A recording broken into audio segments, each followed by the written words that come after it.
Is the life you're living reflecting the love of God, reverence for God, the fear of the Lord, worship for the Lord, your faith in the Lord, and your obedience to God?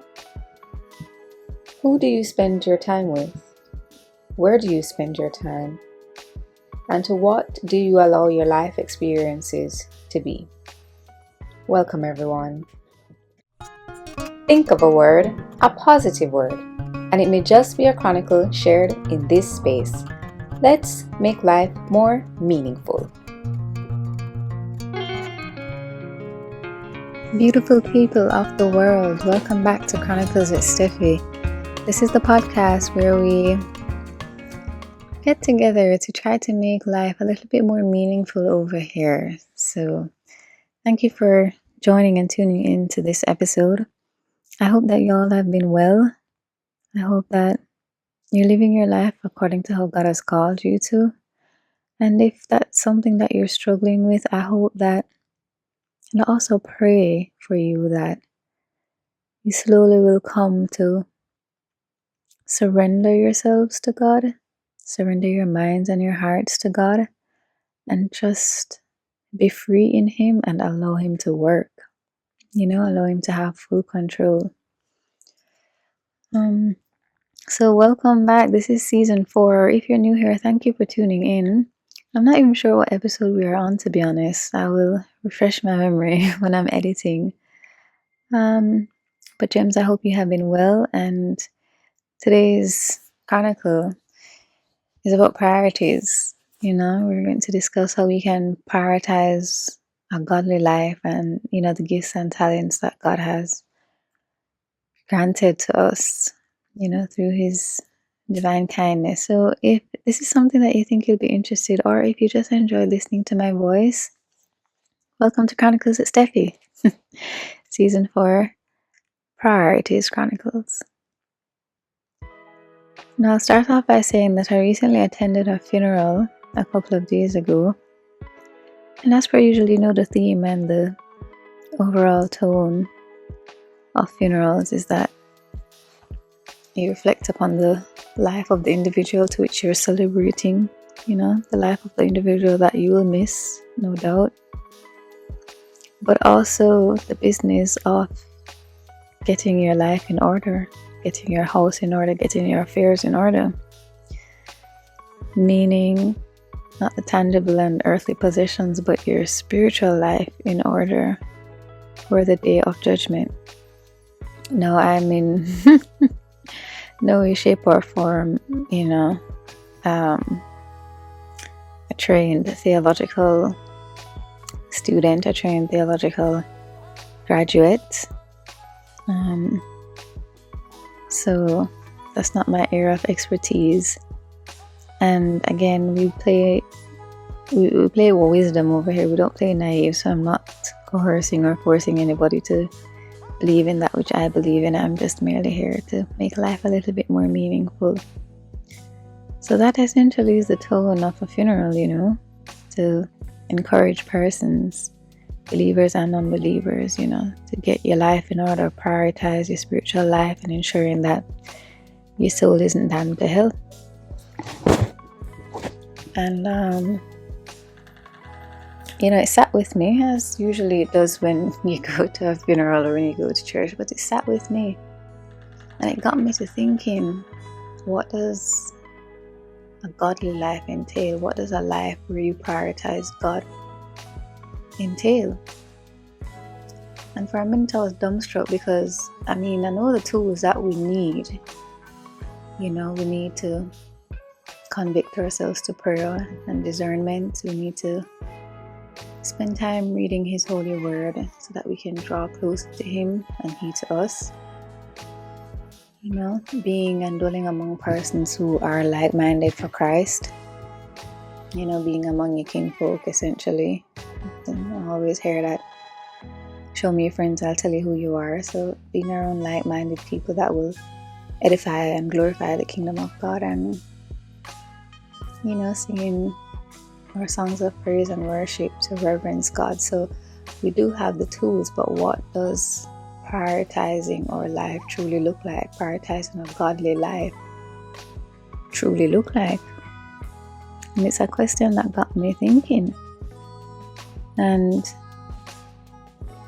here I am today recording this episode because I want it to be somewhat of a critical thinking episode where we forget about everything that we possibly know, forget about everything that exists upon the earth, and focus inward, focus on ourselves. Be a tad bit selfish today, to focus on ourselves and truly ask and challenge ourselves, are we prioritizing a godly life? Are we prioritizing the life that God has called us as individuals here upon earth to live? He saw that the earth was void of humanity, of human life. And in his great infinite wisdom, he called man into being.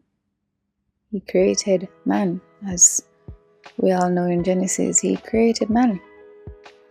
He created all living things, the birds, the bees, the leaves, the tree. He created everything.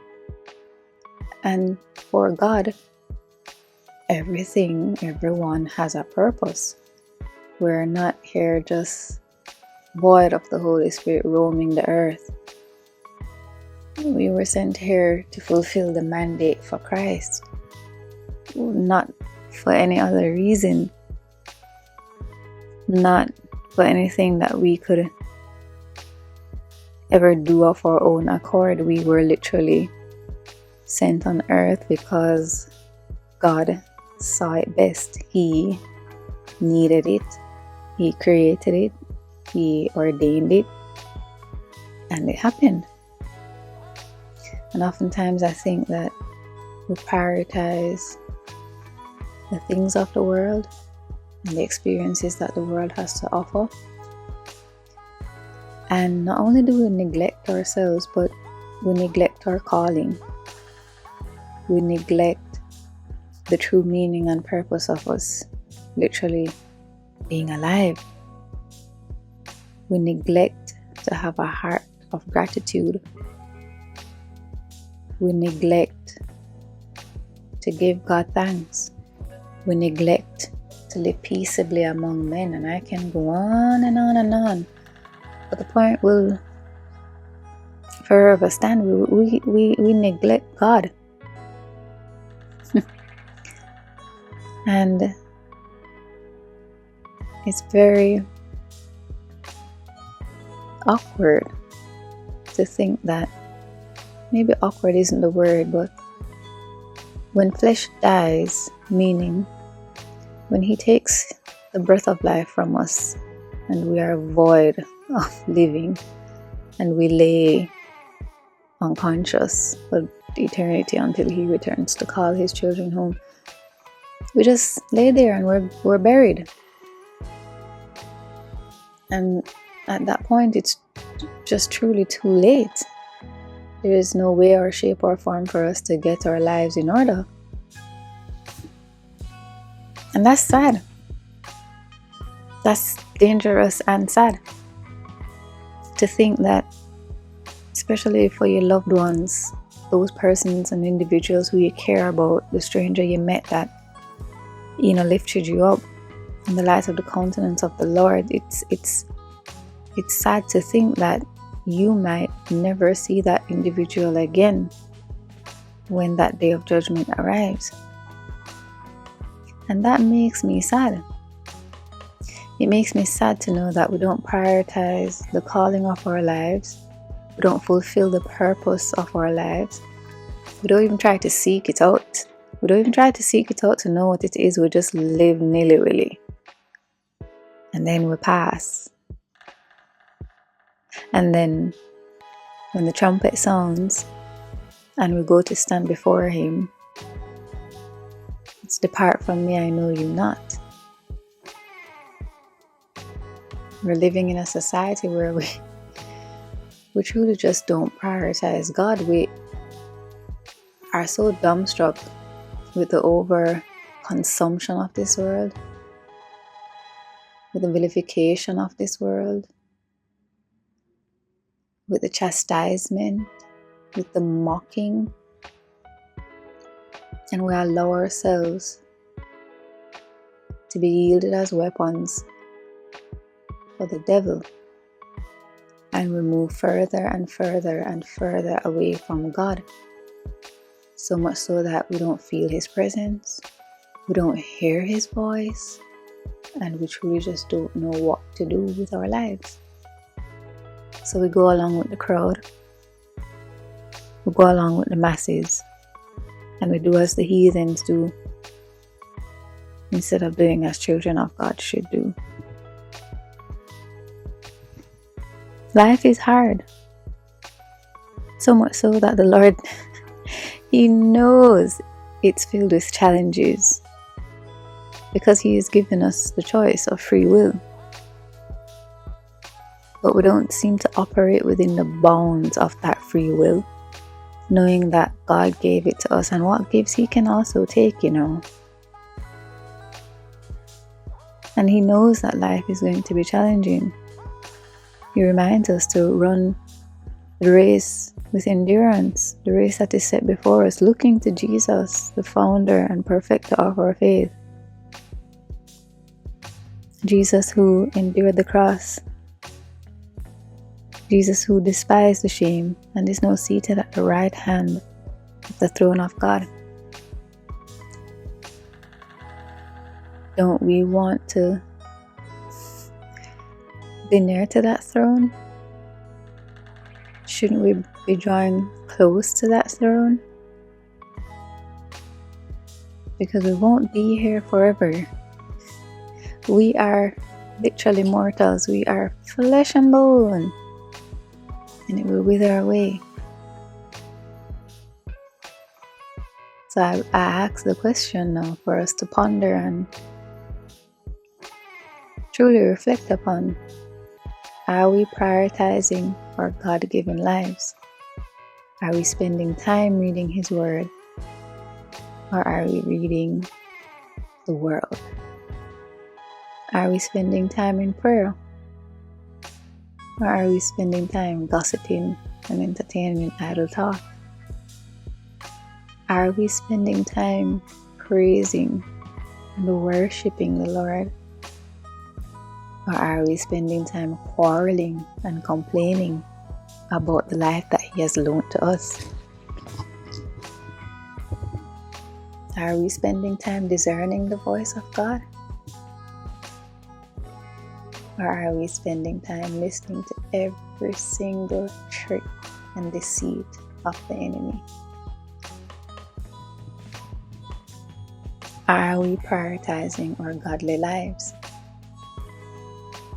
Do we prioritize going to church, where two or more are gathered in the name of the Lord, to bless and sanctify His holy name, to reverence the Lord our God, creator of heaven and earth and all living things? Or are we prioritizing going to the park, going to the dance, exposing ourselves to demonic, satanic, unrighteous, evil and wicked behaviors? Will we spend our last on a Bible? Or will we spend our last on a name brand? Will we encourage someone, uplift someone, uplift their spirit, uplift their soul in the name of God, speaking life into them, edifying them, rather than vilifying them, tearing them down, being vengeful?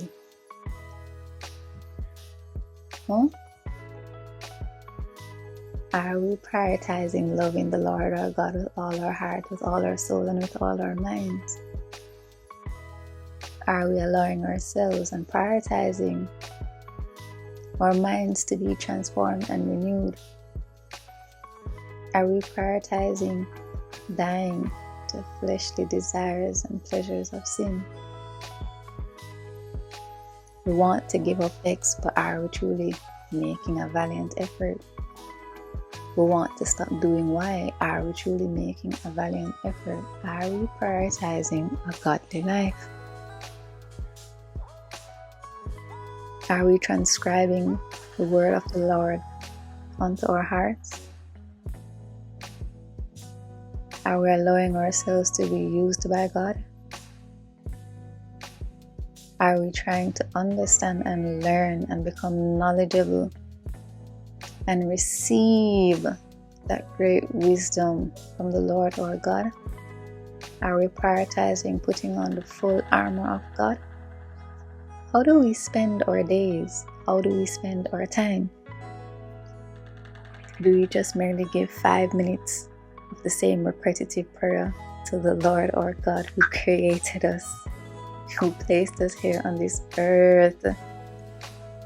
Had it not been for Him, we would literally not be here. Are we prioritizing God? These are true questions. These are real questions.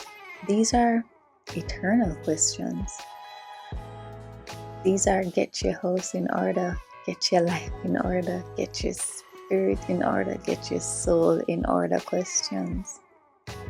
Are we prioritizing a godly life? None of us can serve two masters, We'll either hate one and love the other, be devoted to one and despise the other, but we can't serve both. We can't serve the glitz and the glamour of this world and only call upon God when it's convenient to us. God is a jealous God. He says that vengeance is His, He will repay. How long do we want to continuously be playing in His face, having one foot in, one foot out? We can't serve two masters. We can't serve our selfish ambitions and believe that we're pleasing God. Again, He gives and He takes. And I want to ask this question: have any of you ever been truly humbled by God? It's not the same as when somebody else, another human being, humbles you, When God is ready to humble you, it's a scary thing. He plays no games. His life, His being, His essence, His omniscient, omnibenevolent, omnipotent spirit is very powerful. And you see, when He's ready for you and me, He's going to snatch us up. Because remember, He created us. We have a purpose to fulfill to Him and to Him only. And if He needs you at point B and you're at point Z, He's going to pluck you up and put you where B is, because that's where He needs you to further His kingdom work. And you might be thinking to yourself, Lord, why me? Why not you? You've been playing in His face for too long. You've been serving that which does not come anywhere close to even moving a pin of what He needs you to do. Are you prioritizing a godly life? Are you doing that which God called you to do? And if the answer is no, what are you going to do about it? What are you willing to do about it? The Bible tells you that no stone will be left unturned. Everybody has to hear the gospel. Whether you receive it or not is entirely up to you. But it must reach every human being on the earth. It's important to God. Just as it was important for Moses to lead, just as it was important for David to fight,